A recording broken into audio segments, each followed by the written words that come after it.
So just quickly for the participants to mention that there will be simultaneous interpretation, English and French simultaneous interpretations, and the virtual session will be recorded.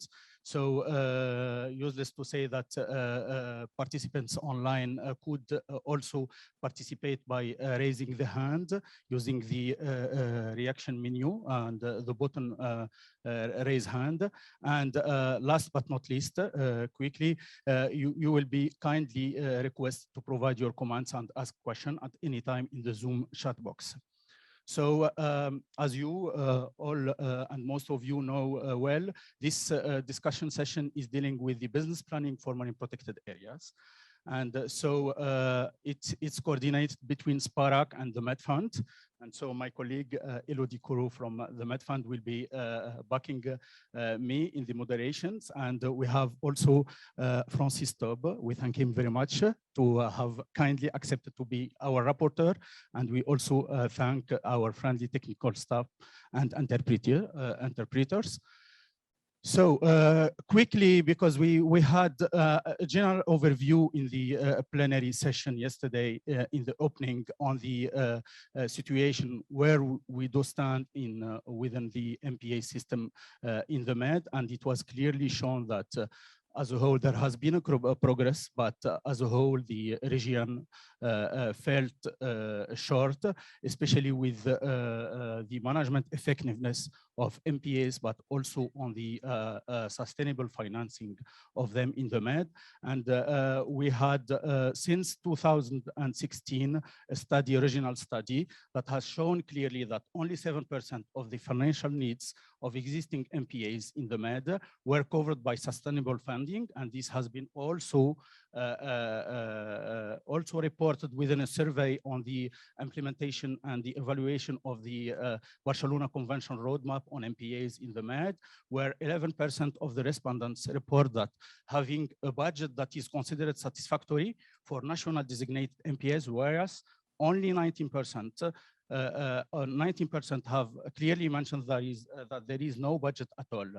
And from the beginning of the process, the ongoing process on the post-2020 MPA roadmap elaborations, and within the survey undertaken on the limiting factors for MPA sustainable financing, it was clear that there has been a lack of dedicated long-term national funds, a lack of sustainable business planning for MPAs and national MPA systems, and also a lack of local sustainable financing mechanisms for the benefit of MPA and local communities. However, this has been said, there is really a big change in the trend since 2015 with the establishment of the trust fund, the MedFund, and this is really considered at the Med level as a significant achievement, and we'll have Elodie will introduce later the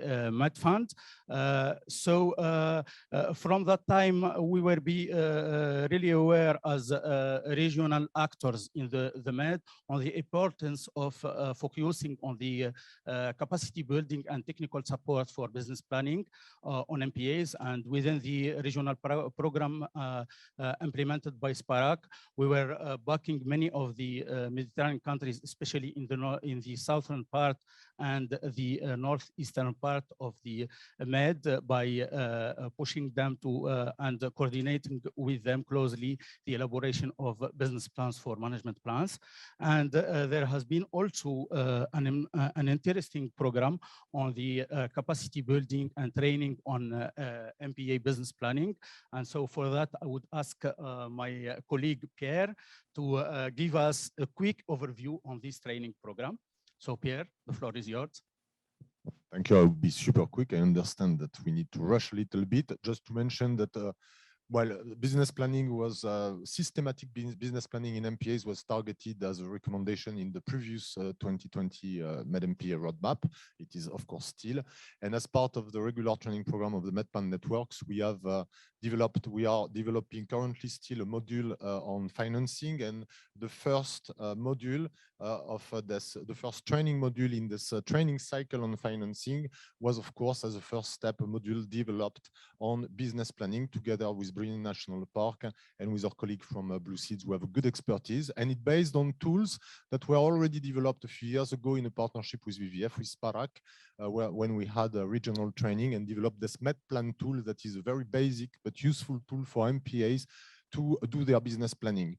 So this is a training that was delivered online as a combination of online courses with the trainees and the trainers working together on their real financial data, and a series of video tutorials for self-learning that are available on the MedPan website. I think I will stop here. That's enough. You will go visit the MedPan website and find these resources online, and we'll tell you more when we will repeat this training that will be repeated over time. Thank you.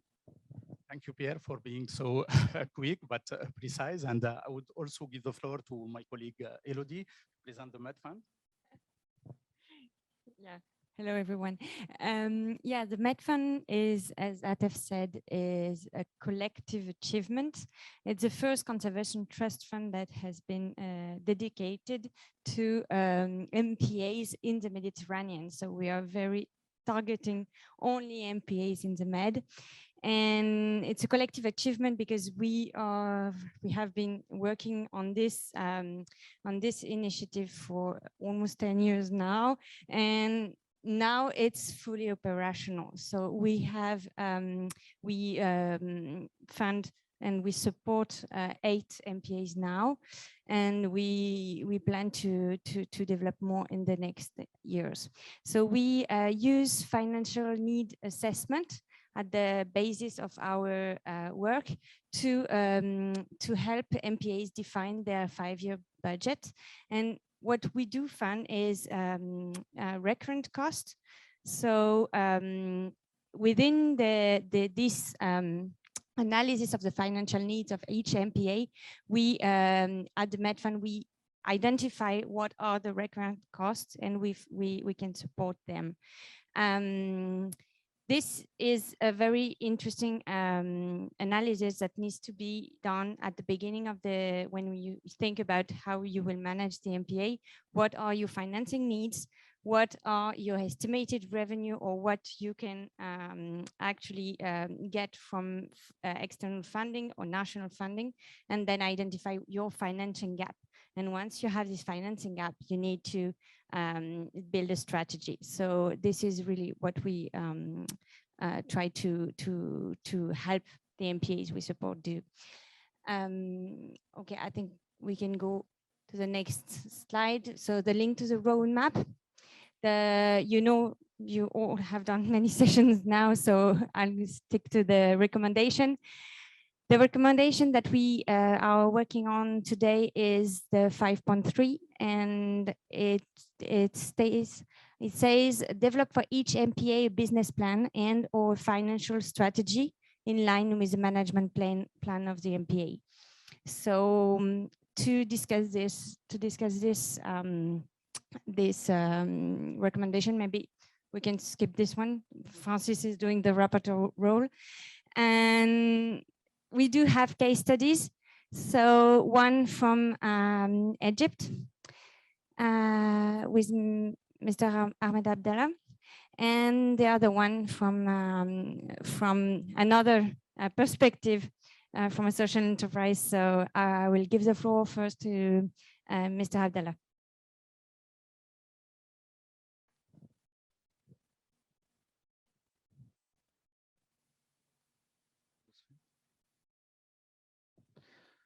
Thank you very much.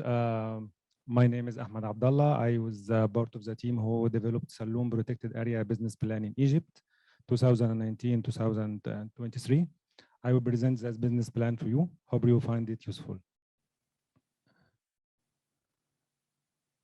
Let's start by a bit background about the protected area. The protected area is located in the northwest part of Egypt. It was declared as a protected area in 2010 with total size of 383 kilometers square. It's a border area, which is a good news and a bad news. A good news because it is a high security area and it is not easy to violate the rules and regulations. But it's a bad news too because it's a high security area and it is not easy to implement several conservation activities without getting permission from the Coast Guard. The place is biodiversity rich with terrestrial wildlife, geological features, and sensitive marine ecosystems. Moreover, it's an important bird flyway for birds migrating across Africa, Europe, and Asia. The protected area, like all protected areas in Egypt, managed by the Egyptian government. Communities are either Bedouin or incomers. Bedouins represent 70%. They are the local communities. Incomers are those who immigrated from all over Egypt to work and settle in the area. Although it's a high security area, it still witnessed pressure on biodiversity due to agriculture expansion, overgrazing, and unsustainable fishing. The protected area, like all protected areas in Egypt, face severe lack of financial resources. Even the existing financial resources are not used efficiently. There is only one source of income, which is the government budget. One challenge we faced while preparing this business plan is there is no historical data about the MPA, no information about the no accurate information about the expenditure on the protected area, no information about the required financial resources to meet short-term and long-term financial objectives. And needless to say, without these pieces of information, it's almost impossible to achieve financial sustainability. That's why having a business plan at this time was crucial for the protected area. This plan is in line with Objective 5 from the roadmap recommendation, which support long-term financial sustainability. More specifically, it is in line with recommendation 5.3, which recommend development of business plan and financial strategies. So how did we prepare this plan? The plan was prepared by a team of experts, including environmental economists, financial experts, and environmental consultants. We started by collecting actual information about the current status of the protected area. We conducted several field visits where we consulted with almost all stakeholders, including governmental institutions, NGOs, associations, youth centers, experts. And this was followed by a comprehensive review of all literatures that can help us implement this plan successfully, develop this plan successfully. Moreover, we conducted a comprehensive review of international and national best practices and guidelines. The plan consists of 4 kinds of analysis. SWOT analysis, which identify strengths, weakness, opportunities, and threats that face the protected area. Steeplet analysis, which assess the 8 key influencers on the protected area, which are social, technological, economic, environmental, political, legal, ethically, and demographic. We have the stakeholder analysis, which identify stakeholders, their interests in order to ensure that their interests are addressed in the business plan. Finally, the financial analysis, which analyze the current financial situation, provide financial projection, and came up with the funding needs. Because at the time of preparing the business plan, the management plan itself was not ready yet. So the team of the business plan had to propose a management structure for the MPA. So we proposed 5 programs, which are resource use and visitor management, patrolling and law enforcement, research and monitoring, education outreach, and protected area management. Based on the management structure, we came up with 3 performance scenarios: actual, basic, and optimal. Actual refers to the existing level of performance. Basic refers to a satisfactory level of performance. And the optimal refers to a high satisfactory level of performance.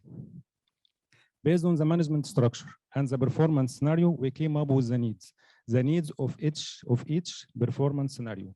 The staffing needs, including number of staff and specialization, capital investment, which include capital, tools, and transportation equipments required, infrastructure, which include building and visitor facilities. Of course, the needs differ from one performance scenario to another.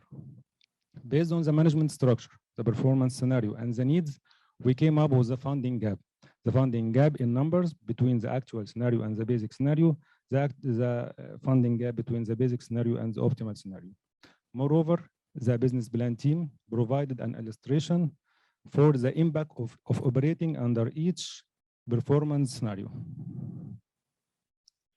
So how we are going to fulfill this funding gap? Obviously, tourism is the most viable good that a Saloon protected area can provide. It can provide a wide variety of services and goods to attract tourists from all over the world. So nature-based tourism is the best option to generate the majority of funds to the protected area. And this is also in line with the strategic plan of the government. The government has a strategic plan for Matruh Governorate, in which Saloon protected area is located. In the strategic plan of the government promoted Saloon protected area as a coastal tourism center and international tourism attractiveness. So our recommendation is in line with the strategic vision of the government, which is crucial. So how we are going to collect this income? We identified 3 kinds of mechanisms: side level mechanisms, which refer to generating income from inside the protected area itself by the project management, for instance, through entrance fees, user fees, concessions, and permits. National level mechanism, which refer to income flow to the protected area from the government, like from the government budget, from the Environmental Protection Fund, which is a fund administered by the government, and I think it belongs to a revolving fund. And finally, Debt for Nature Swap, which is a common program in Egypt. Number 3 is the international sources, which refer to income flow to the protected area as a result of communicating with international organizations and donors. So what we have learned from this business plan, actually what we have learned not from this business plan only, but from the previous business plans that we have participated in as a team. The first one and the most important one, implementation of business plan is impossible unless we understand the social and economic linkage between the community and the surrounding environment. Moreover, it's important to understand the level of resilience to change to the society. You can't just go and implement the business plan. If the society is not ready to change, this will cause a lot of problem. You have to understand this information very well. Number 2, involving of stakeholders. That's very important too. Without keeping everyone in the loop, without addressing the interest of stakeholders, we will fall in a lot of trouble and generating revenue will be very difficult. Number 3, commercial service plan. Commercial service plan is a detailed step-by-step plan that guides the protected area management on how to implement each income generation activity in detail. So it's like a detailed guideline. From our experience, it's very important for each protected area to have such a plan, and it's very important besides the business plan. In order to make things actionable, we provided a comprehensive 5-year revenue generation action plan that include all income generation activities, ranked based on its importance and urgency, and distributed over 5 years. You will find the whole table in the document itself. So what indicates that the protected area management is implementing the business plan correctly and is moving in the right direction to fulfill the 5th objectives of the roadmap recommendation. We came up with 2 indicators. The first one, the majority of income should be collected from side level mechanisms. Side level mechanisms is what guarantee financial sustainability. So most of the income should come from side level mechanisms. But we said previously that this protected area income will depend on tourism. Tourism is a vulnerable industry, so we can't, it's subject to shocks like what happened during the pandemic. So having a portfolio of side level mechanisms and from external sources is important in order to achieve financial sustainability. Finally, partnerships. As we said in the first slide, it's a border area. Coast Guard are deeply involved in the protected areas. So having a protocol of cooperation between the protected area management as the Coast Guard is crucial. It's very important to regulate ecotourism activities and to collect fees smoothly without any problem. Finally, the final partnership is in the form of advisory committee, which comprises all stakeholders. And the main purpose of this advisory committee is to keep everyone in the loop, reconcile all interests of stakeholders, solve any problem or conflict that can arise between stakeholders during the implementation of the plan. I think this is the final slide. Thank you very much for listening to me, and I hope you find it useful. Thank you. Thank you, Mr. Abdallah. It was really, really interesting and well-structured approach. I suggest we keep the questions for later, even online, and we move to the second case study, and then we will go open the discussion. So, is it working? No. Oh my God. Okay. Yeah. So now I'm calling Roberto HAUDRY DE SOUCY for an opening of the discussion on another perspective. So I give you the floor. Must I speak in English or shall I speak in French if I want? There is no translation, or I can go in French. C'est bon, c'est bon.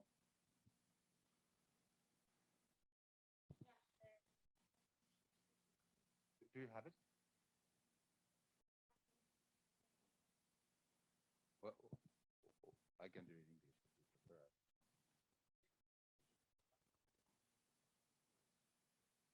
You preferring? But there is some people with earphones or translation. No, it's okay. Ouais, je préfère en français et puis les trucs sont en anglais là.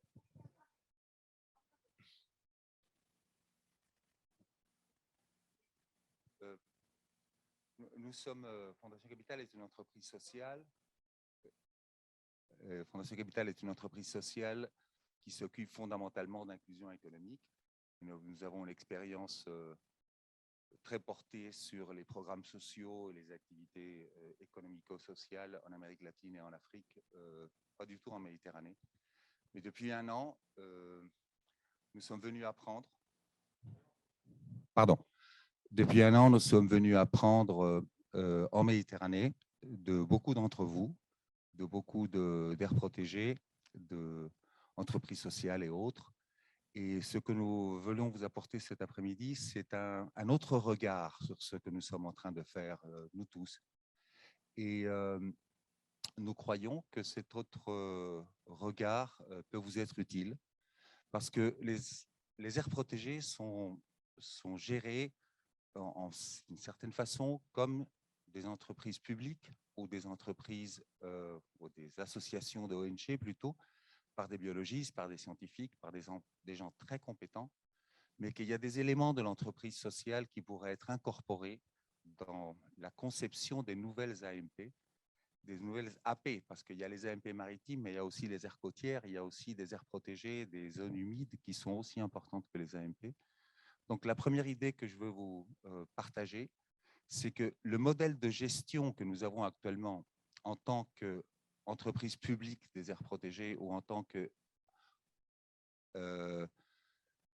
institution gérée par une cogestion qui ressemble beaucoup à celle d'une ONG pourrait évoluer vers le concept d'entreprise sociale. Qu'est-ce que c'est une entreprise sociale? C'est une entreprise qui crée du bien public, des biens et des services publics. Et quelle est la différence avec une entreprise d'État? C'est que l'entreprise sociale fonctionne comme une entreprise privée et est payée par les résultats qu'elle obtient, non pas par les besoins budgétaires qu'elle a. Donc, travailler sur les résultats et se faire payer par des résultats, ça serait un peu le premier regard que nous voulons partager avec vous. Et ce regard est important dans la mesure que dans les mois à suivre, il y aura beaucoup d'initiatives européennes et d'autres natures pour créer plus d'aires protégées, plus d'espaces nouveaux de protection.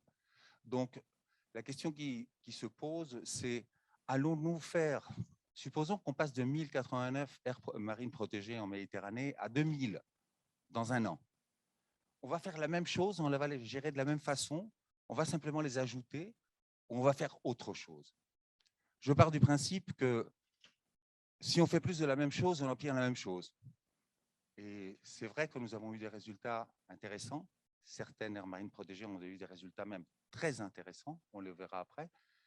Mais en général, je crois que penser à un changement de modèle de gestion des AMP dans l'ensemble, et même ouvrir les espaces, les aires protégées au secteur privé-privé, ne serait pas nécessairement une mauvaise idée si nous voulons atteindre les grands résultats que nous voulons avoir d'ici 2030. Il y a un autre élément, c'est que nous vivons dans un monde où la data est absolument cruciale, a eu une énorme valeur, et ce que nous regardons de notre point de vue, c'est qu'il y a une sous-utilisation très élevée de toute la data qui existe aujourd'hui et qui pourrait nous amener d'abord à une connaissance beaucoup plus grande de ce qui arrive, mais surtout à une coopération beaucoup plus grande, puisque la Méditerranée n'est pas composée d'un ensemble de pays, ni d'un ensemble de localités, ni d'un ensemble d'aires protégées. La Méditerranée, à elle seule, est une entité, où tous ces petits points ont quelque chose à voir. Mais si nous mettons le centre sur les intérêts de la Méditerranée comme un tout, et nous utilisons les bases de données qui existent aujourd'hui, et le data analysis, et les blockchains, et toutes les choses que vous connaissez déjà, et nous mettons tout ça en réseau, je crois qu'on peut booster vraiment tout ce que nous sommes en train de faire et le porter tout à fait à un autre niveau, à un niveau qui soit cohérent avec les objectifs que nous nous traçons. Évidemment, ceci demande un changement d'abord culturel, parce que le changement technologique, on l'a. Un changement profondément culturel dans la conduite entrepreneuriale, bien sûr, et évidemment de nouvelles ressources. On ne peut pas demander au budget de l'État de financer ce que nous voulons, l'image objective, le rêve que nous avons pour la Méditerranée, surtout une Méditerranée où tous vos efforts, tous les efforts des aires protégées, tous les efforts des acteurs de la Méditerranée ne soient pas payés parce qu'on fait des bonnes choses, mais ils soient rémunérés parce que vous êtes des créateurs de vie. Le problème principal de la planète aujourd'hui est celui de la destruction systématique de la vie et le besoin de nous mettre à produire de la vie dans le sens large, dans le sens culturel, biotique, des micro-organismes et de toutes les activités que vous pouvez imaginer. Mais créer de la vie est l'enjeu principal et rémunérer les créateurs de la vie, ça change le modèle de financement des AMP que nous avons maintenant. Il faut penser à un autre modèle de financement qui passerait par ça. Pourquoi devons-nous payer autre chose qui ne soit pas la création de nouvelles masses biotiques, de nouvelles biodiversités? La multiplication de la masse biotique et la biodiversité, c'est ce qui nous appelle, parce que je crois que les AP, les aires protégées, sont uniques et indispensables. C'est pas qu'ils sont autre chose, elles sont uniques et indispensables, c'est les seules qui produisent de la vie. Et donc, pourquoi pas penser en elles comme un sujet qui doit être rémunéré. Et donc, je prends le cas, je vous disais, de certaines AP qui ont eu des résultats notables. Ça, c'est le cas de la Côte Bleue. Si vous voyez les résultats, j'ai pris les poissons parce qu'on aime bien manger du poisson, mais il y a beaucoup derrière. Il y a toute la microflore et microfaune qui permet que ces poissons existent. Si vous voyez ça, vous vous dites que ça vaut la peine d'investir dans une AMP. La Fondation Marie nous présentait hier en nous disant, pour chaque dollar que nous avons investi, les stakeholders ont gagné 10 $. Alors, s'investir dans les AMP, parce qu'elles sont créatrices de vie, elles sont créatrices de richesse, mais elles ne sont pas rémunérées pour autant. Donc, il y a quelque chose qui cloche. Et cet autre regard que je vous demande de porter, tout en faisant ce que vous faites, c'est regardons un petit peu plus loin, regardons dans des nouveaux modèles de gestion, regardons vraiment ce que nous sommes en train de faire, ce que vous êtes en train de faire, pardon. Je m'incorpore dans votre groupe parce que, pour des raisons d'amour, pour le dire d'une façon simple, Mais je crois qu'on peut aller plus loin. On peut se transformer en créateur de vie, être reconnu comme créateur de vie et être payé pour être des créateurs de vie. Les AP, ce ne sont pas des sanctuaires, ce ne sont pas des endroits simplement dédiés à la conservation. Ce sont des usines de vie, ce sont des fabriques de vie et elles peuvent être rémunérées pour ça. Comment on le fait? Ben, il y a beaucoup de façons de le faire. La première, c'est celle que vous venez d'évoquer et l'autre interlocuteur avant aussi. On a besoin d'autofinancement. Les entreprises sociales se financent fondamentalement par leur autofinancement. C'est vrai. On ne peut pas être à la recherche de projets éventuels, éphémères. Et puis, quand il n'y a pas de projet entre deux périodes, on tombe dans le trou et on ne se relève plus. Il faut être capable de gérer et de créer des ressources propres. OK. Mais il y a aussi beaucoup d'autres sources. Il y a le crowdfunding, il y a dans toutes ces modalités que vous connaissez bien et qui sont très liées à la data analysis aujourd'hui aussi et aux réseaux sociaux. Et il y a des investisseurs d'impact, il y a les investisseurs sociaux. Il y a de très bonnes raisons pour penser qu'on peut passer à un autre modèle de financement des AP. Et puis finalement, quel est l'objectif d'une AP? L'objectif d'une AP, c'est créer de la vie. Et je crois que la vie est sans doute le plus beau de tous les biens publics.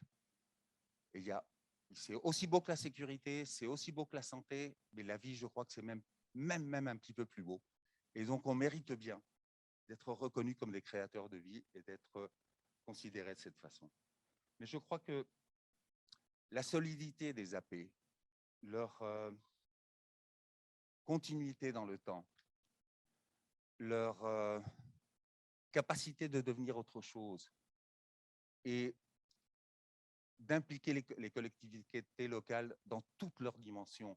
Et quand je parle des collectivités locales, je parle de tous les acteurs. Je ne sais pas si stakeholder, c'est le bon mot. Parce qu'un stakeholder, c'est quelqu'un qui a des actions dans une activité et qui demande un revenu en report. Et ce qu'on a vu, par exemple, dans les chiffres, dans l'image précédente et dans le cas du Levant dans les Baléares, c'est que les stakeholders ont gagné ont gagné $10 par rapport au dollar investi par l'État, mais ils n'ont pas contribué d'un seul sou. Donc, je ne sais pas si stakeholder est le bon mot. Donc, évidemment, il nous faudra changer beaucoup de choses, en particulier dans l'architecture sociale, dans nos conceptions, dans bien des choses. Mais je crois que plus qu'être des décarboniseurs, vous êtes autre chose et vous méritez une autre façon d'être traité. Et je crois qu'on peut se battre, surtout avec la politique agricole commune et autres.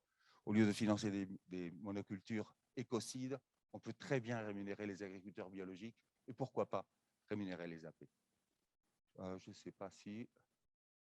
Ça, c'est le cas de Constantino et Yanis qui ont convaincu plus de 200 pêcheurs industriels de récolter du plastique et d'autres cochonneries dans les mers et leur payer pour ça. C'est une entreprise sociale. Elle marche super bien. Ils sont en Grèce, ils sont en Italie, ils sont maintenant au Kenya. Et je crois qu'il y a beaucoup d'entreprises sociales qui peuvent nous montrer une bonne route à suivre. C'est ça ce que je vous propose comme idée centrale, comme un autre regard pour enrichir vos activités quotidiennes, vos façons de vous rapporter à vos différents collègues, bailleurs. Et voilà les actions qui en découlent.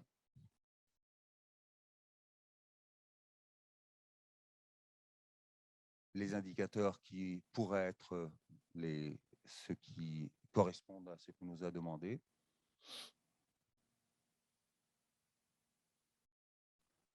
Je retiens seulement une petite phrase là. To transform physical output into financial values. Ça demande une matrix de prix. Combien vaut la vie? Combien vaut tous les poissons qu'on fait à la Côte Bleue? 0 ou quelque chose? Qui met le prix? J'en sais rien. Comment ça se paye? Je ne le sais pas non plus. Mais c'est à nous de l'inventer. Si nous voulons nous occuper de la Méditerranée, c'est à nous de l'inventer. Et puis, il faut le faire avec les autres. Il n'y a aucune façon de travailler seul. Je crois que même tous les programmes locaux, avec toute leur beauté, ne sont pas relevant, pour le dire en anglais. Small is beautiful, but the small is irrelevant. And that's a problem that we have. Et puis voilà, merci.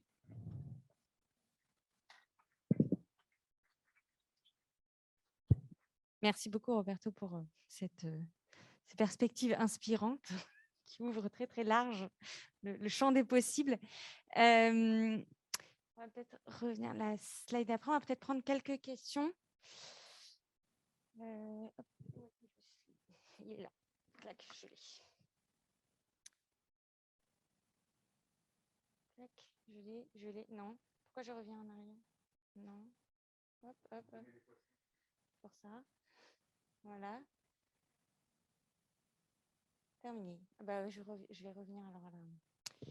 Alors, peut-être qu'on peut prendre quelques questions sur... Est-ce qu'il y a des questions dans la salle? Oui. I have a question for you. Can you talk a little bit, because I think the model of the debt swap is very interesting. Could you just elaborate a little bit about the debt swap in Egypt? Thank you. It's actually called the debt for development swap, and the branch from it is debt for nature swap. Debt for nature swap is when like for instance, when the Egyptian government had to pay a loan to the Italian government. Said the Italian government tells the Egyptian government, no, you can keep the loan, but you have to spend it on conservation activities. That's the debt swap. Am I correct, Dr. Fouda? And it's not debt for natural swap, it's debt for education swap, debt for health swap, any kind of, it's a mechanism, a very global mechanism. For this protected area, no, but for other protected area, we have generated a lot, but I don't remember the number exactly. Do you have a number for this, Dr. Food?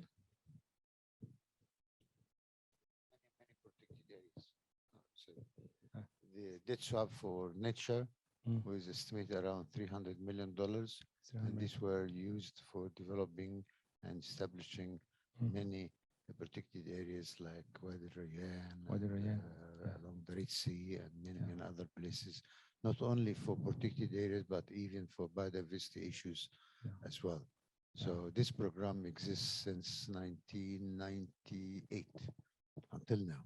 Yeah. So we have a very solid program. And most was the Italian government, It is mostly Italian. Most was the Italian government, yes.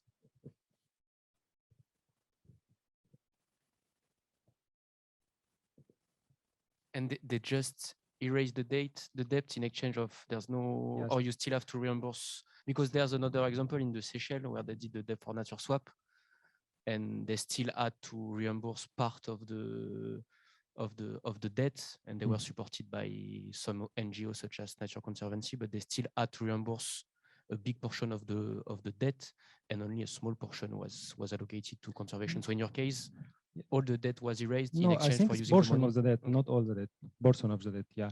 And sometimes they ask the Egyptian government to add more money from our side in addition to the debt from the Italian government. But of course, not all the debt, part of it.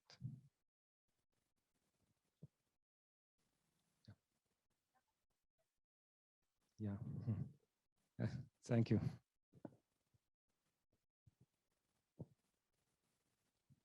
Any other questions?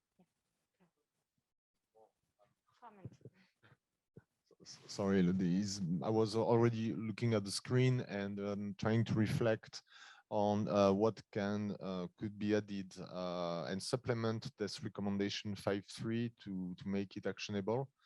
And I was thinking of the approach that we tried to follow when we developed the training on business planning together with Blue Seeds and with Bruni National Park. But I think there is one thing. It's obviously extremely important that the business plan is in line with the management plan and the management objectives. This is one thing. But this is already here in the recommendation. But another aspect which I think is important is that it is also in line with the requirements of the donors or funding sources.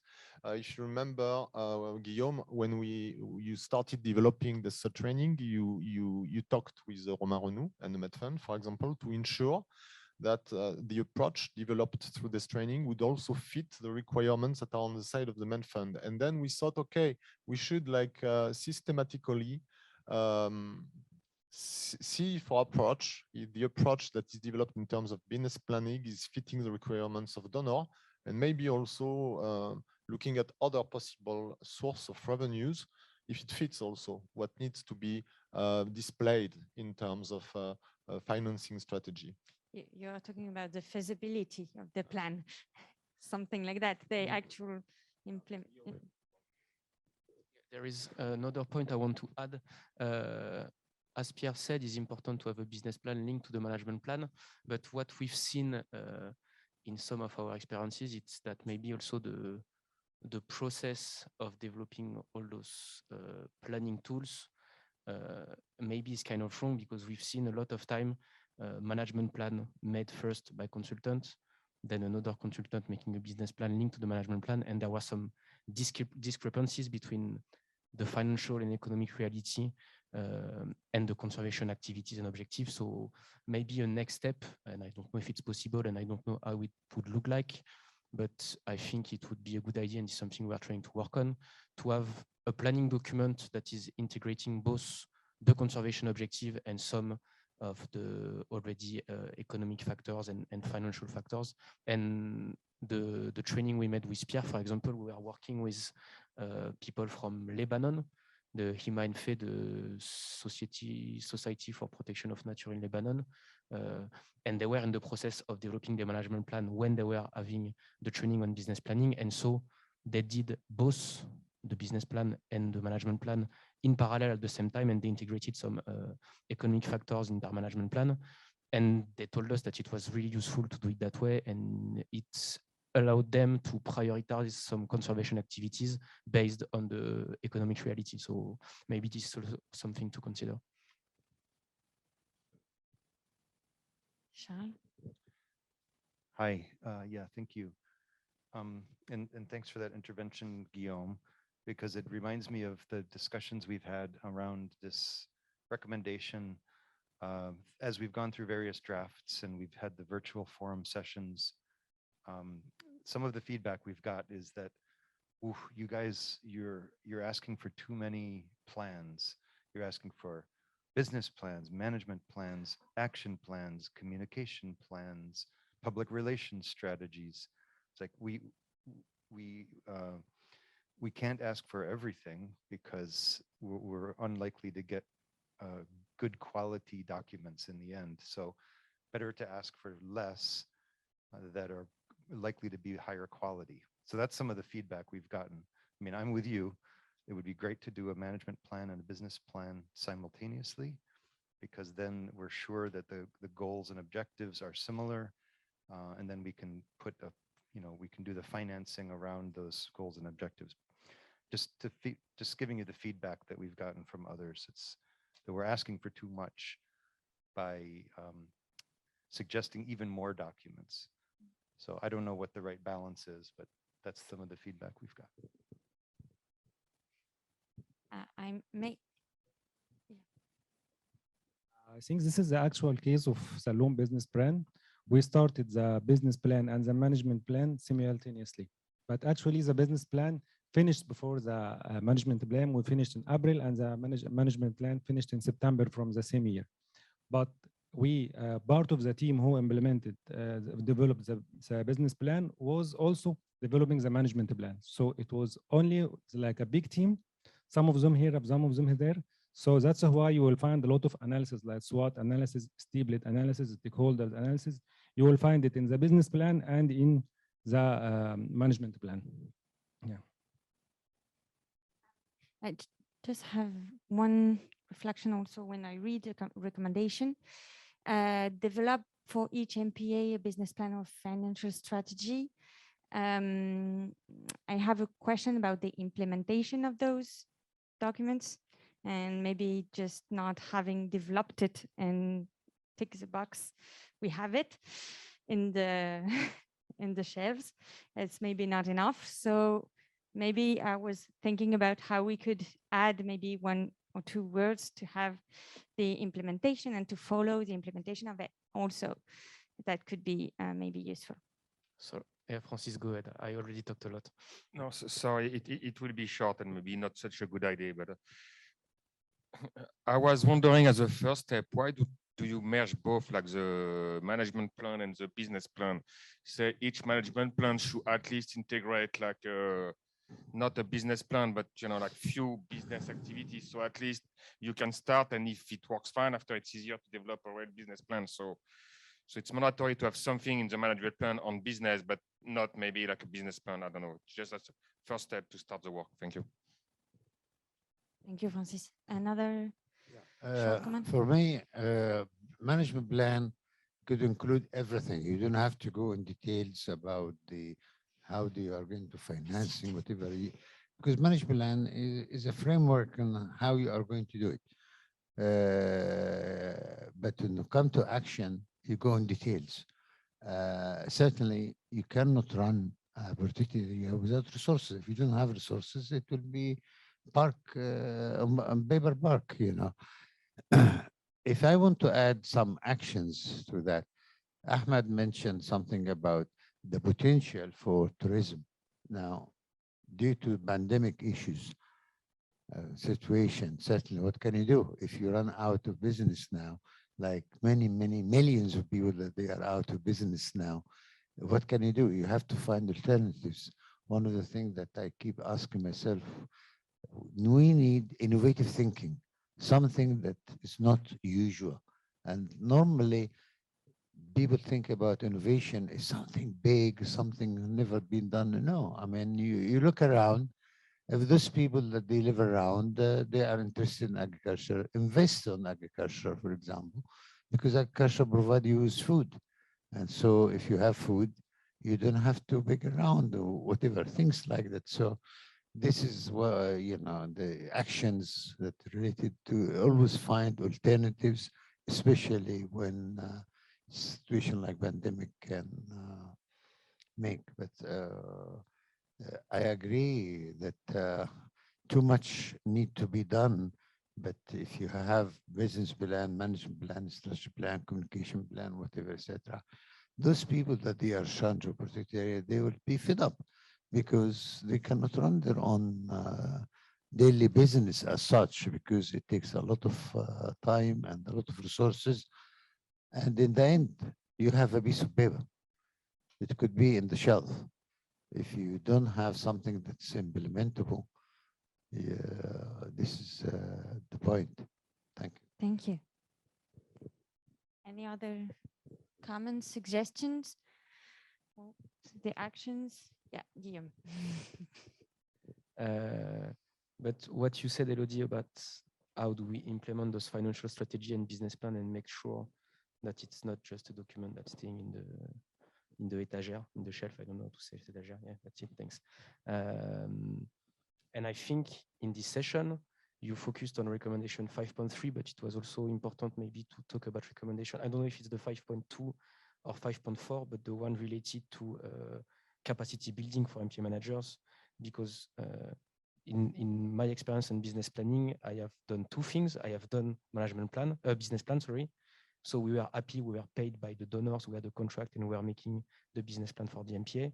And when we were coming back 2 years later, sorry, people from the MPA didn't touch the business plan. It was not really a strategic document because they didn't know how to use it. So I think more than doing business plan for MPA, the most important is to learn people how to do the business plan and how to be able to do it on their own. I mean, if I keep on doing the business plan, I'm happy because every 2 years I have contract and I can do the business plans. But actually, the most important thing is to be sure that there's this capacity, and we discussed this yesterday.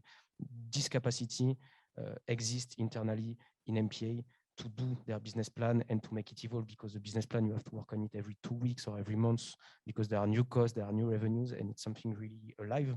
And it's really important to be able to work on it. So I would say that the other recommendation is important. So maybe in the indicator, if we can come back to the, I don't know, where is it? Yeah, if I haven't touched. yeah, if I can add to what Yeah, you just maybe in the indicators, maybe we can find something that is that it's not having done the business plan that works. It's having it implemented. it's to use it. Is to use it. I think what I learned mainly from the experience with Blue Seeds, yeah, and with exchanging with the trainees in business planning is that like what we are targeting is not so much a document than a tool that they will use and update on a regular basis. So it's about, I think, almost in terms of indicators to use the business plan. I don't know, but. No, let's remember that we need to be able to measure the indicators. It has to be measurable and it has to be achievable within the time. The action has to be achievable within the time frame.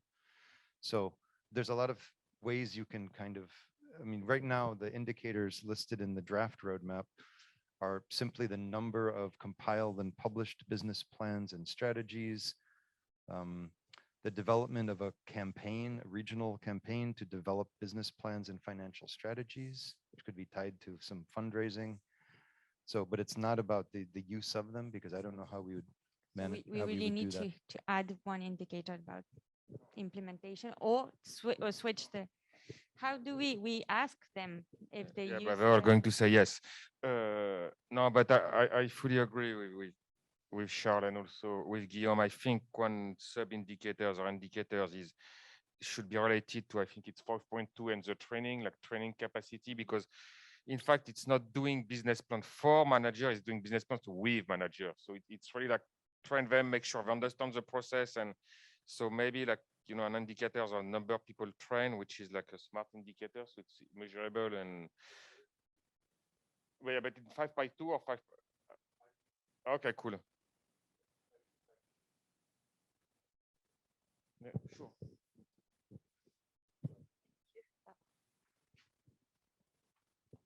Yes, the last indicator listed in the draft roadmap says number of trained personnel on MPA business planning and financial strategies development. So. Okay, and any other question on the Zoom online? No? Okay. Yeah, we have 4 minutes. It's more of interest. It's for the person from Egypt. Sorry, I didn't remember your name. I'm sorry about that. Why did you do this? Like, is it like a voluntary process, or why did you say I'm going to do a business plan for my MPA? Was it asked by your government, or you thought it was easy to do and or useful to do, or what is the thinking behind for this? me and for the team? Both, maybe. I don't know. Like for the MPA, why did you enter this process? It's because most of the protected area, I think, half of them in Egypt have business plans. It's a very important, like it's a roadmap for the protected area management or how to, because most of the protected area management are technical person. They are not specialized in financial economic issues. So he has no idea about financial sustainability, generating income. So at least he must have a document that can guide him to generate income for the protected area and achieve financial sustainability. Yeah. Okay, thank you. Okay, yeah, Charles, le mot de la fin. Just a real quick follow-up from Francis' question. Is there a national strategy that tells you have to have these business plans? We have the national strategy for the parks of Egypt. Yes. It's included in there to do business plan. Yes, okay, of course. So and we have our national guidelines for preparing business plan that was developed by a group of Egyptian and international experts on how to prepare business plan. And one of the recommendation is to develop business plan for all protected areas in Egypt. Even if the protected area are not intended to generate income, you have to prepare a business plan, but a partial business plan, a business plan that include financial analysis only without financial strategy. If the protected areas, there is no intention to generate income. But of all cases, you have to prepare business plan. Okay, so we should all do like Egypt. That's a new recommendation. We developed, this explanation. We great. developed an action plan that's based on what we call it existing and future protected areas. That means within the framework of the national strategy, I think when we prepared it was in 1998, and it was a 20-year vision that we said very clear based on the field work, blah, blah, blah, that we wanted to end up by having 40 protected areas, both in land, whatever. This is number one. Number two, for any land or for any areas need to be declared, you have to follow the law. That means that you have to make a document that explain the situation and why you're doing it, what benefits will come to it as well, and what problems that may arise when you declare it. Because many times when you declare a place as a protected areas, the price of land, for example, can be very high and things like that. And certainly you have to prepare a framework for the management plan. Without that, the area will not be established or declared as a protected area. So based on this, it is a process that we are applying for almost 25 years now. And the experience that we developed from management plan is not bad. At least when I was director of nature conservation, I remember 10 programs have to be implemented. One for law enforcement, one for education, one for visitor, one for scientific, blah, blah, blah, blah. It depends on the protected areas, whatever. So it is a process that takes some time.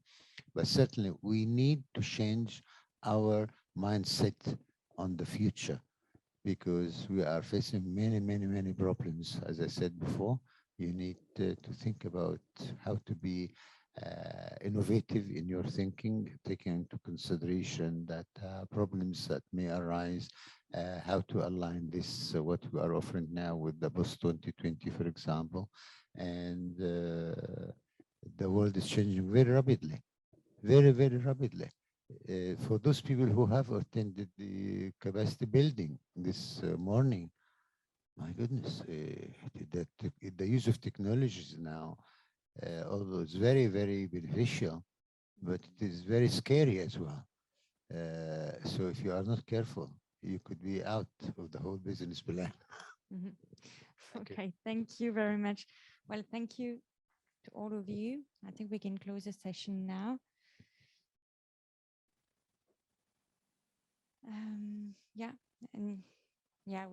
We're gonna stop now. There's no more question online. Thank you to everyone that followed online. Sorry for the late beginning.